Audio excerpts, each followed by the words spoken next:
പരിശുദ്ധ പരമദിവ്യകാരുണ്യീശോയ്ക്ക് എന്നേരവും ആരാധനയും സ്തുതിയും പുകഴ്ചയും ഉണ്ടായിരിക്കട്ടെ. ഇന്ന് ഫെബ്രുവരി മാസം 14-ാം തീയതി വെള്ളിയാഴ്ച. ഈശോയുടെ തിരുഹൃദയത്തെ ധ്യാനിക്കാം. ആ ഹൃദയത്തിൻ്റെ സംരക്ഷണം ഈ ദിവസം മുഴുവനും നമ്മോട് കൂടെ ഉണ്ടാകാനായി പ്രാർത്ഥിക്കാം.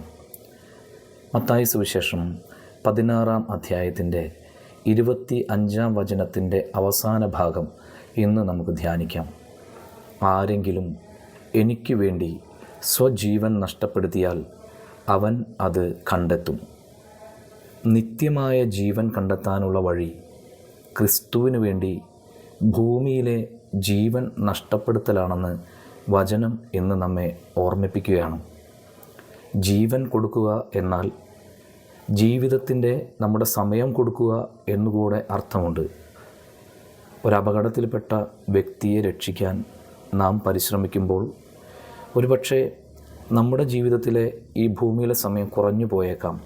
പക്ഷേ അത് അപരൻ്റെ ജീവിതത്തിലെ സമയം കൂട്ടിക്കൊടുക്കാനിടവരും.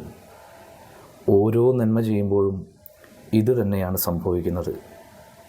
നമ്മുടെ സന്തോഷത്തിന് വേണ്ടി മാത്രം ഉപയോഗിക്കാവുന്ന സമയമെടുത്ത് അപരന് സന്തോഷമുണ്ടാകാൻ വേണ്ടി കൊടുക്കുന്നു. ഇങ്ങനെ നാം ചെലവഴിക്കുന്ന ഓരോ സമയവും നിത്യജീവനായി ഈശോ തിരിച്ചു തരും. മറ്റുള്ളവരുടെ വളർച്ചയ്ക്കും സന്തോഷത്തിനു വേണ്ടി ഇന്നത്തെ നമ്മുടെ ജീവിതത്തിൻ്റെ സമയം കുറച്ച് മാറ്റിവെക്കാൻ നമുക്ക് പരിശ്രമിക്കാം.